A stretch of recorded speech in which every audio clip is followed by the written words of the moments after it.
মা খাবারটা কিন্তু অনেক টেস্টি হয়েছে, যাই এবার প্লেটে ধুয়ে আসি, আমার তো আবার অফিস আছে। আরে বেটা তুই কেউ ধুবি? আমি তো আছি, আমি ধুয়ে দিব, তুই অফিস যা। ঠিক আছে মা। আরে ওই তো অফিস চলে গেছে।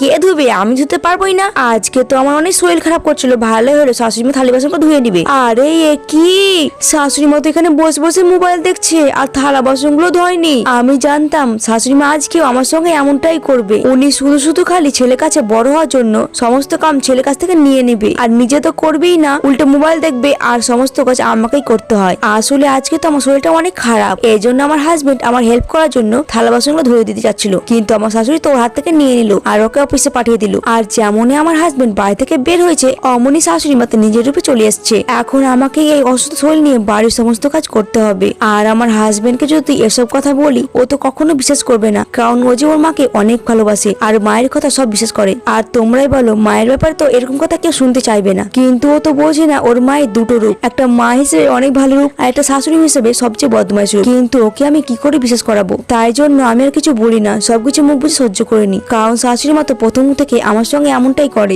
আসলে বন্ধুরা, আমার হাজবেন্ড আমাকে নিজের ইচ্ছায় বিয়ে করেছিল, আর এই বিয়ে তো শাশুড়ি মার একটু মৎস্যও না, তাই জন্য তো শাশুড়ি মা আমাকে প্রথম দিন থেকে দেখতে পারে না। আর আজকে ভাবলাম আজকে আমার হয়তো শরীরটা খারাপ, এই জন্য শাশুড়ি মা তো নিজে কামটা করে নিবে, কিন্তু না, উনি তো আমার উপরে একটু দয়া মায়া করে না, সমস্ত বাড়ির কাজ আমাকে একাই করতে হয়, আর এর জন্য তো আমার শরীর আরো অসুস্থ হয়ে যায়। কিন্তু কাকি আর বা কি দুঃখের কথা বলবো, নিজের হাতে যখন বিয়ে করেছি তখন তো এই কষ্ট সহ্য করতে হবে। আর বন্ধুরা, তুমি কোন ক্লাসে পড়ো কমেন্টে অবশ্যই বলে যাও, আর একটা লাইক করে দিও প্লিজ।